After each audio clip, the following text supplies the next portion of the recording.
Ngayong nandyan ka na, di magmamadali.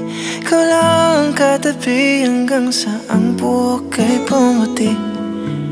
Di na maghanap ng kung anong sagot sa mga